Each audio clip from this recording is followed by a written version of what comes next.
Саламатсыздар ма? Бүгінгі біздің дәрісіміздің тақырыбы қазіргі қазақ поэмаларындағы постмодернистік ізденістер деп аталады.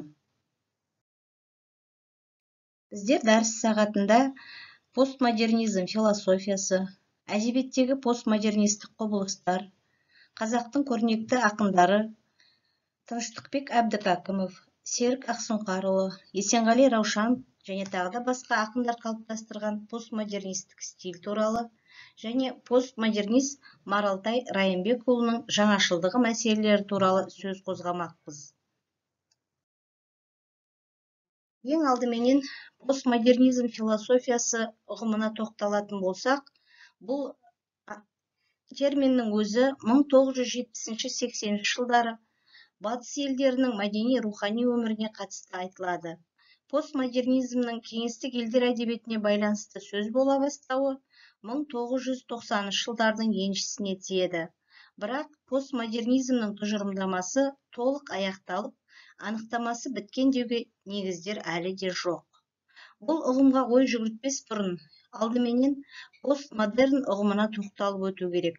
20 ғасыр аяғында жиі қолданысқа енгізіле бастаған постмодерн, модерннен кейінгі, қазіргі деген мағынаны білдіретіні түсінікті.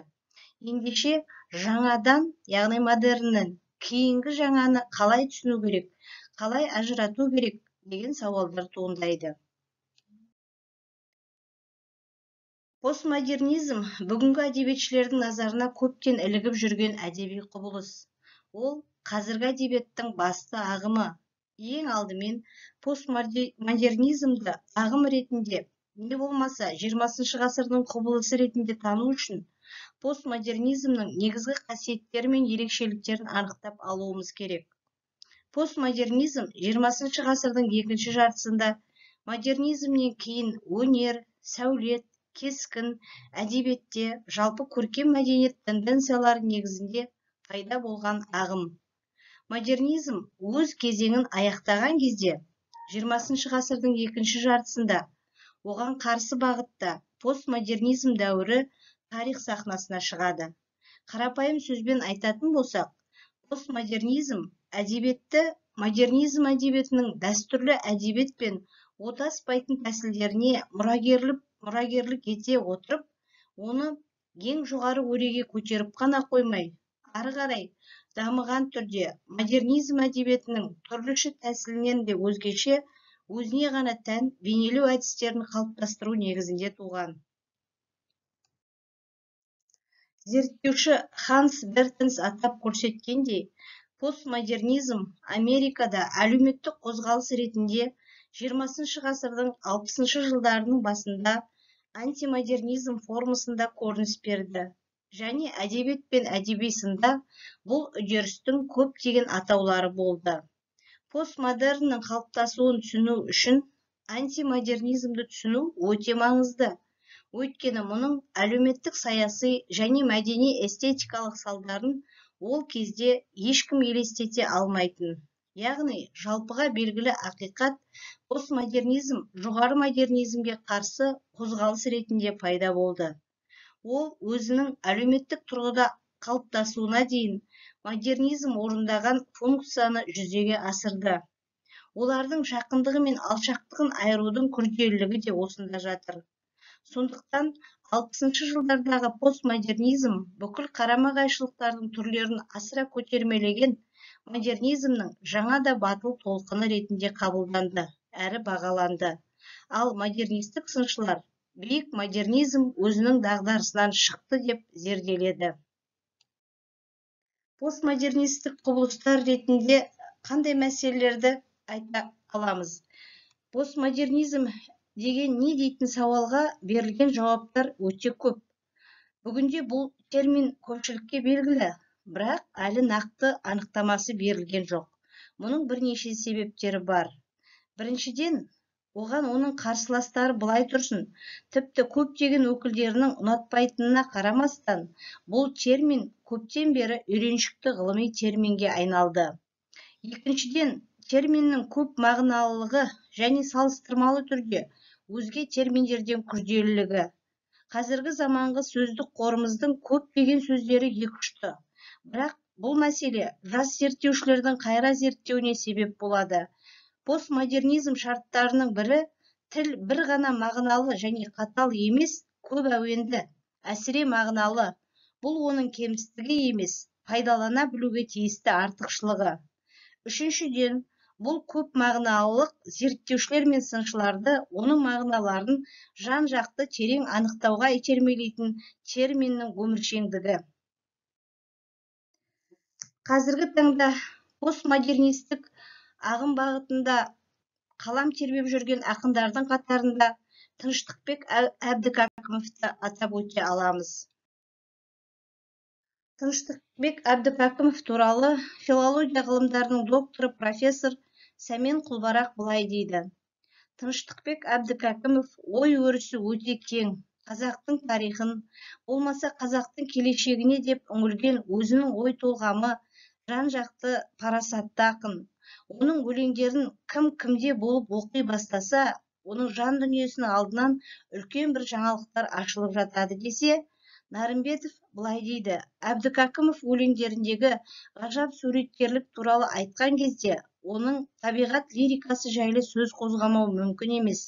Бұл тақырыптағы өлеңдерінің барлығында дерлік ақын сөзбен сурет салады. Адамзат тіршілігі қашанда табиғатпен байланысты ғой. Сонау ықылым заманнан бері адамдар өздерін табиғаттың бір бөлшегіміз деп өмір сүріп, оның сұлу бейнесін поэзияға айналдырып келген. Сондықтан да болар сұлу табиғат көрінісін жырға қоспаған ақын жоқ. Бірақ Тыныштықбек Әбдікәкімов табиғатты өзінше, өзгеше жырлайды дейді. Ақынның өлеңіне тоқталатын болсақ, ақын былай дейді.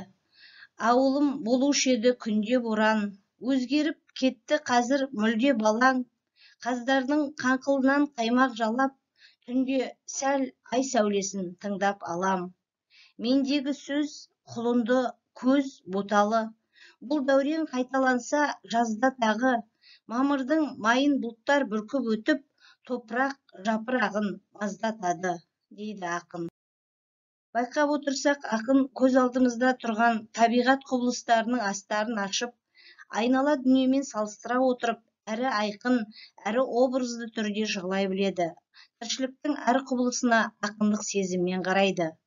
Табиғат лирикасын жырлауда ақын Тыныштықбек Әбдікәкімовтің бір ерекшелігі, ол айналадағы құбылысқа қарап, жай қызыға тебіреніп қана қоймайды, сол құбылысты өмірмен, адам көңілімен ұштастырады. Ойды, сезімді жалаңаштамай, поэзияға тән ақындық тілмен образды түрде бейнелеп отырады. Шығарманың көркемдігі ең алдыменен оның бірінші құралы тіл көркемдігімен, екінші мазмұн мен түрдің арасындағы үйлесімділікпен дәлелденеді. Ал тіл көркемдігі дәлдік, ықшамдылық, бейнелілік, нақтылықпен белгіленеді. Басқаша айтқанда, ой айқындығы, дәлдігі, сезім сұлулығы, нәзіктік, оқиға желісінің суреттілігі, жинақы ықшамдылығы көркемдіктің негізгі шарттары. Өйткені көркемділік формасынан да, дұрысырақ айтқанда, мазмұн мен жарасымды бірлігінен танылады. Осы ағым бойынша қалам тербеген көрнекті қазақ ақындарының бірі Есенғали Раушановты атай аламыз. Поэзия әлеміне өлеңнің еңселі ақ ордасын сән салтанатымен, қымбат жабдығы, кестелі тіл, шешен сөз, шебер өрнегімен келістіре қондырған Есенғали Раушанов сынды ұлт ақыны деуге болады. Бұл сөзімізге дәлелді оның әр жырынан, әр шумағынан, әр тіркесінен келтіре аламыз. Ақынның тереңнен тамырланған қаламгерлік тұлғасын Періштелер мен құстар атты жыр кітабы айғақтай түседі. Кезі келгенде жырауларша кесек толғайтын, сөйте тұрып қат-қабат жан әлеміндегі қалтарыс-бұлтарыстарды нәзік сезімталдықпен тұспалдай жырлайтын Есенғали Раушанов қазіргі поэзияның дамуына өзіндік үлкен үлесін қосқан дара стильді, ерекше болмысты ақын. Есенғали Раушанов өлеңдерінен халық басынан кешірген тарих мол орын алған. Алмағайып заман суретін өлеңіне өзек ете отырып, адам тағдырына, оның жан дүниесіндегі қасіретке үңілу ақынның ұстанымы. Небәрі 2-ақ шумақтан тұратын 1932 жыл Қазақстан өлеңіне қасіреті мен зары төгілген кезең шындығы тұтасымен сыйып кеткен. Ел қырылған деседі мынау дөңге, не деймін мен осынау тұл әлемге, кәрі аспан, кәдімгі дөң, қараша айы, түкте жоқ көз тоқтайтын бұдан өнге, өлең шөп барқын қара мақпал сынды, мақпалды сусыма құм жапқан сынды, құм басып өлген қыздың қолаң шашы бұрқырап сыртқа шығып жатқан сынды. Өлең шөп, Қазақстан, дейді ақын. Ақын Серік Ақсұңқарұлының шығармашылығына келетін болсақ, қазақта ақын көп, өлеңді қолдан құрастыратын ақын да аз емес, дейді Аягүл Мантай. Ал ол өлеңді қолдан құрастырып күрделендірмейді, себебі оның өзі поэзия. Маған ол тек қана поэзия тілінде сөйлей алатын адам секілді көрінеді. Оның көптеген құрдастары өлең жазбай кетті. Ол оған өлең құйылып келетін секілді, тіпті ол қағазға түсіріп үлгермейтін секілді. Оның әрбір өлеңінен ақынға тән болмысын, өр мінезін, ақынға тән бала бейнесін көруге де болады.